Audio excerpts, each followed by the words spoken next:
Welcome to the New View Video Podcast. On today's episode, we're going to be covering 3 ways you can help improve your agency's culture. So if you work within a government organization that's within Health and Human Services, corrections, HR, Pretty much any agency where you work with people. this is for you.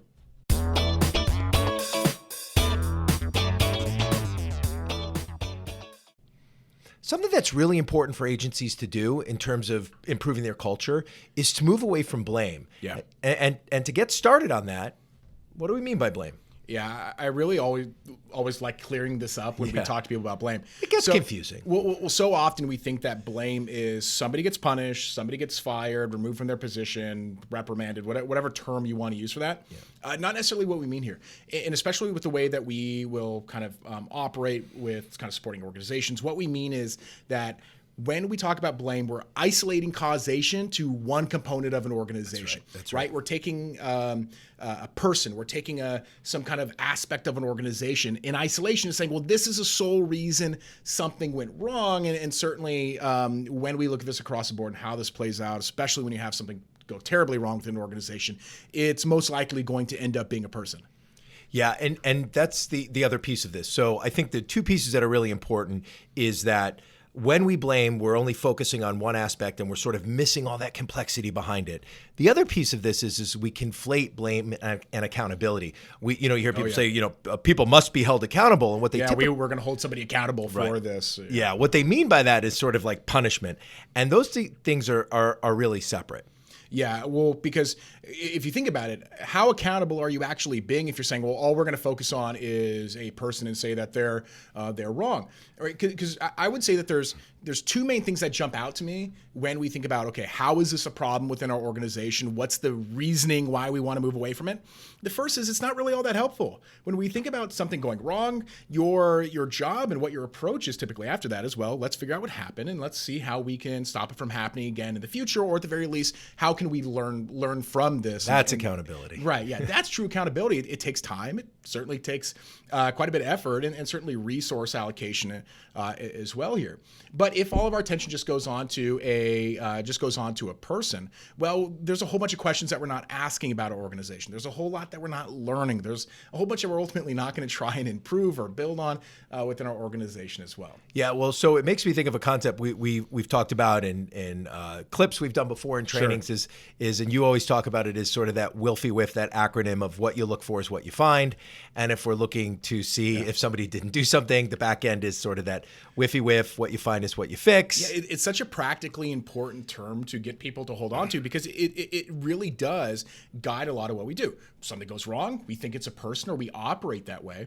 And then what do we ultimately construct, right? No surprise, it's a person. And then I always like to bring out here too, when people or organizations, I shouldn't say just like people specifically, but when we think about organizations bringing kind of a response to something going wrong, right? And a person ultimately is saying, okay, this person's to blame. They didn't do their job. They didn't follow this policy, didn't meet this deadline, whatever it is.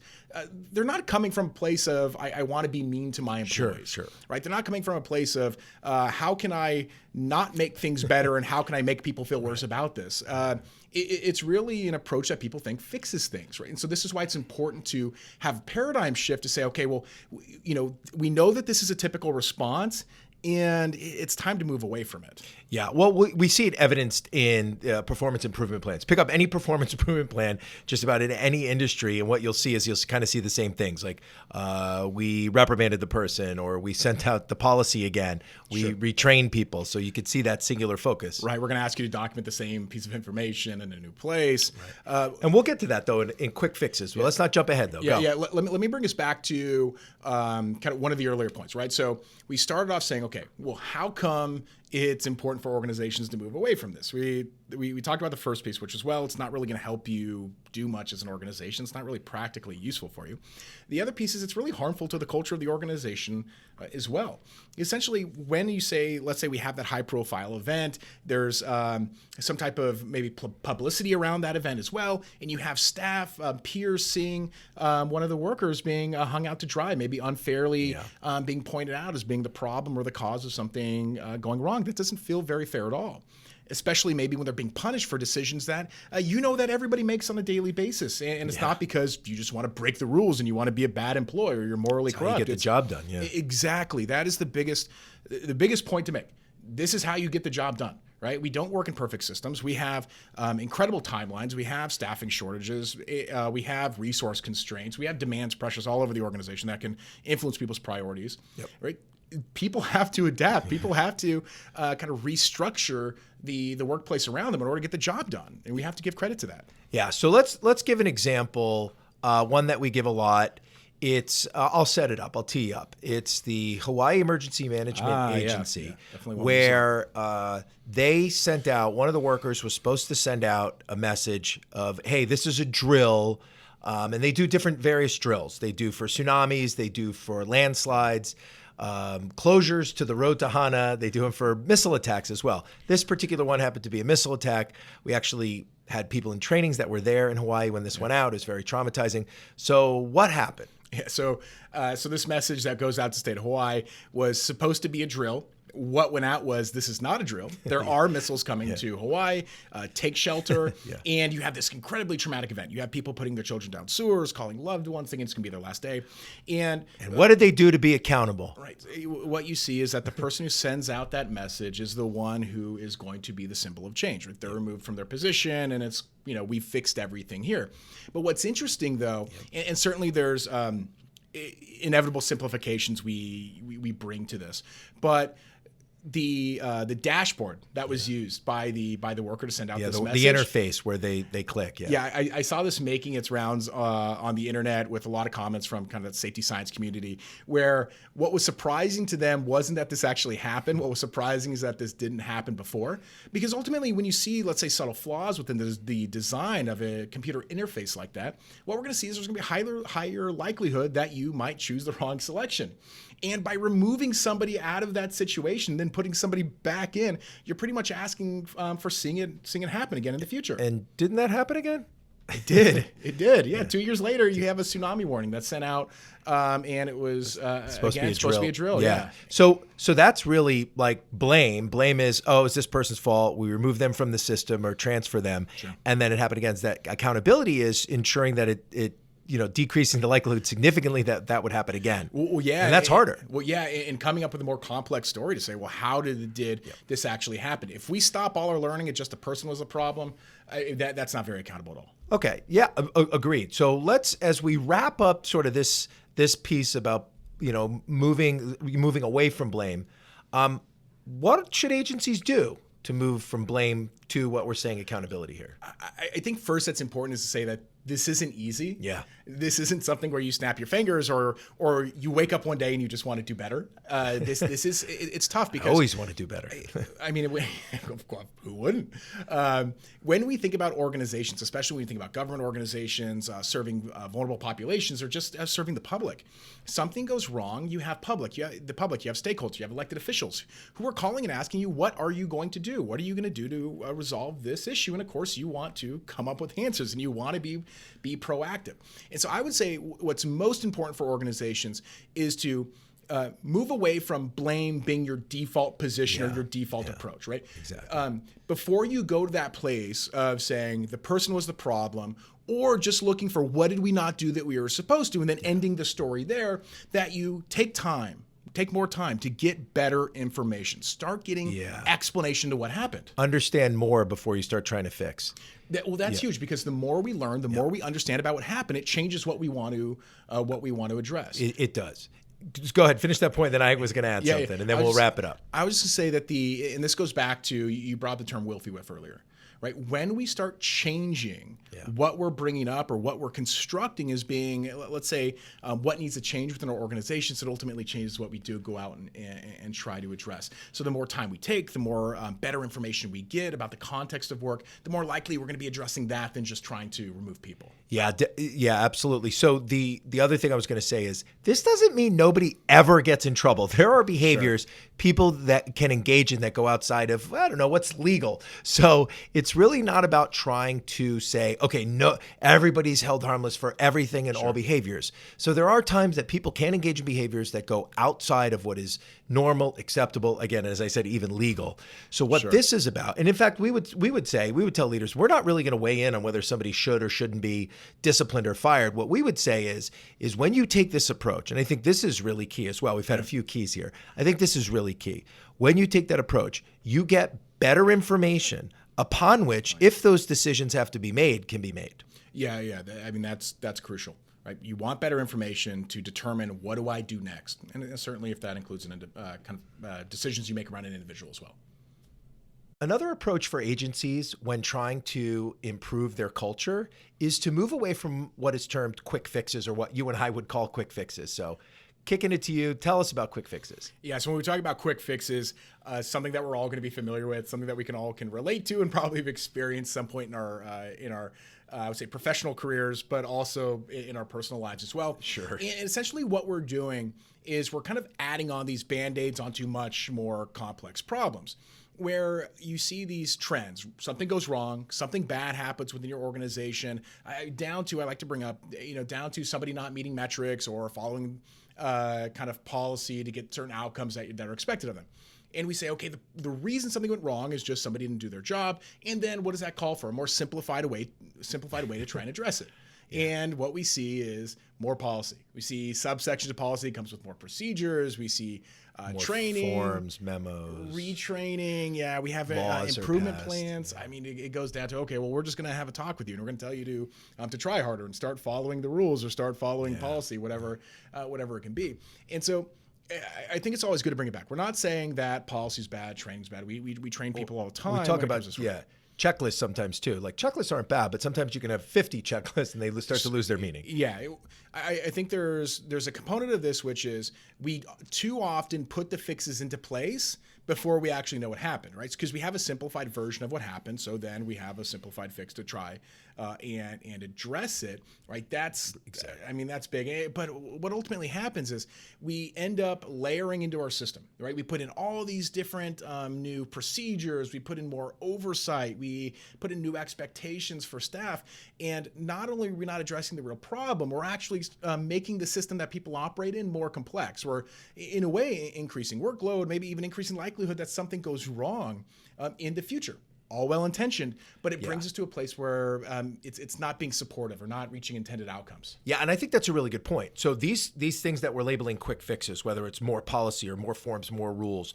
more documentation, none of it is being put into place by people who are trying to make the system worse. Yeah. People are trying to be successful. So our approach is if you have this lens of saying, look, we're going to move away from quick fixes. So part of that is understanding what the issue is in the first place. But too often, and I have an example that I'm going to give, too often we just add more to the system. Right. So an example, and you're familiar with this because we conducted this systemic review. We had an agency ask us to conduct a review of unfortunately a suicide that occurred in a jail.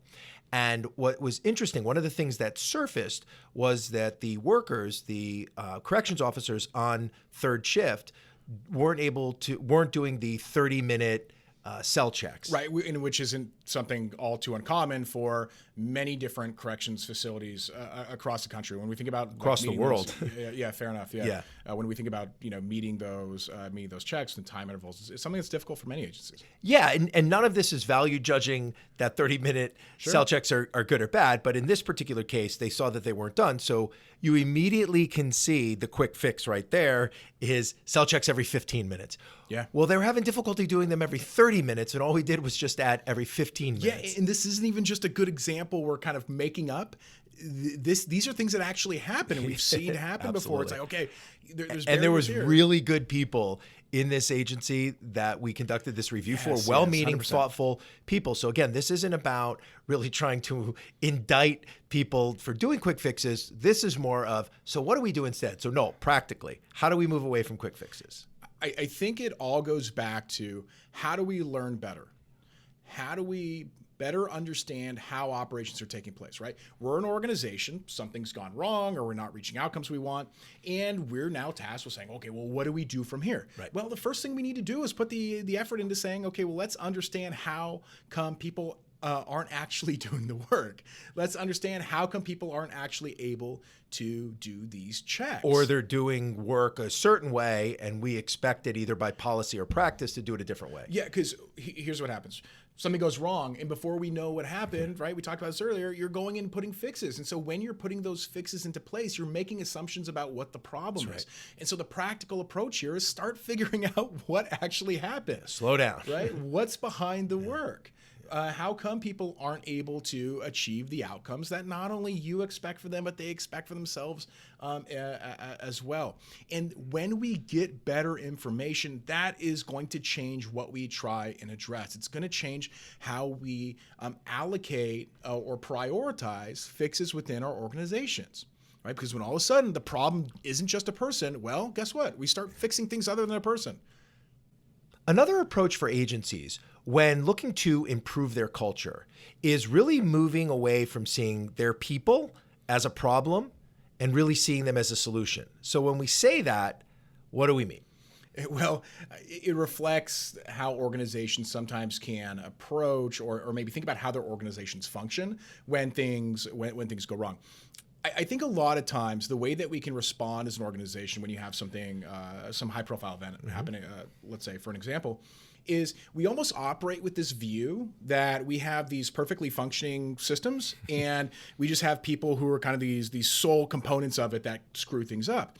But let's say we get people in a room, and we do this all the time. You get people in a room and you say, okay, do you operate within or do you oversee an agency that has all the right funding, all the right staffing, all the right resources, technology, training supports, right?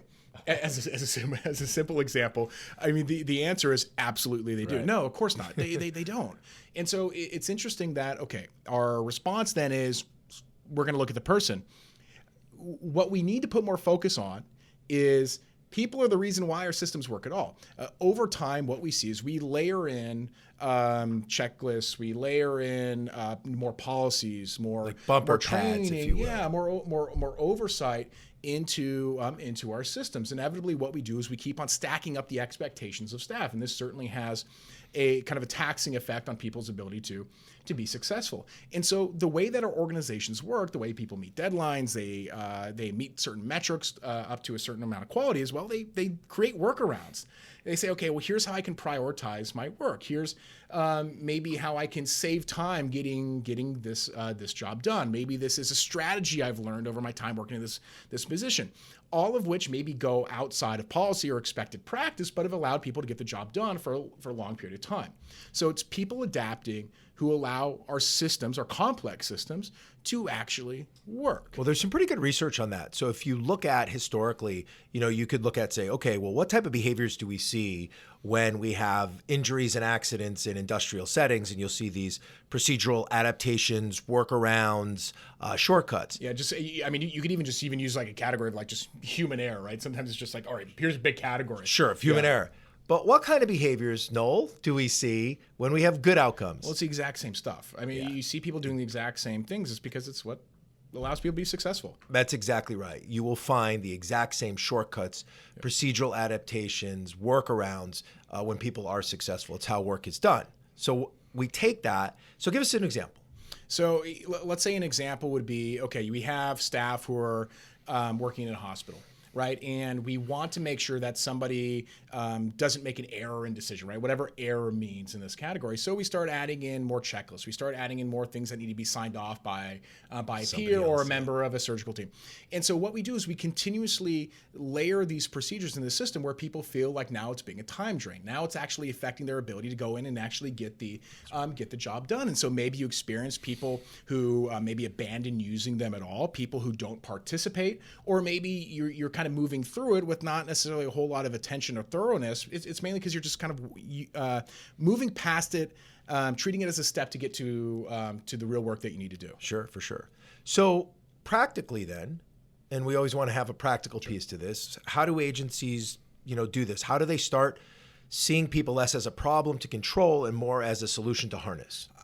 I think part of this starts with, okay, well, let's actually give credit to the complexity of the organizations that we work within. Our systems have a number of expectations, a whole lot of different time crunches. We know that we have existing issues when it comes to resources, when it comes to staffing. We know we have conflicting demands and expectations that people are trying to manage every single day. Right. So let's first operate as though this is the organization we work within, because it is. Yeah. And then it's saying, well, okay, now let's shift our attention from people as being the ones who screwed up to realizing, okay, they're the ones who are having to adapt and adjust to this at every single time. That's right. Meaning that when we see these outcomes, are not one-off events. Right, exactly. So when we see outcomes that don't necessarily meet our expectations, it's let's go back and understand, what are people trying to adapt to, right? So there's a practical component to this. What are people adapting their performance to in order to be successful within their organization? And another piece here that I like to bring out that I think fits here, and so I like to kind of bring it in for discussion. And it's this idea that if we want to understand how the system operates, then we need to understand it from those who actually operate our system. So when we think about how people are a solution, well, one way that their solution is, well, they can tell us a whole lot of information about what may be going wrong within our organizations, what's going right within our organizations, how our organizations can be improved, and who needs to be a part of that improvement process. The more that we can engage people who do the work every single day in the learning process, in the improvement process, the better off you are going to be. Agree. And let me add this. In order to do that, one of the things that we can do, and we actually know this from a lot of research, is we want to make sure that in order to get that information, we want to create an environment where people feel safe to share it. Because when you do that, when people feel safe to share information, you're going to get more useful and more reliable information. Yeah, and you certainly have to have approaches to learning within your organization that is specifically and intentionally bringing these voices out within your organization. If you're not seeking those voices out, there's a high chance that you're not going to be receiving them and you're not going to be making use of them. So really important, get information, understand what the issues are, get that information from people who do the work every day, and try to create environments where people feel safe to share that information in a useful and reliable way. Yes, absolutely. Thanks for joining us on the New View video podcast. If you want to learn more, go to collaborative-safety.com, visit us on social media, and if you like this video, go ahead and hit subscribe so you can have access to our future videos.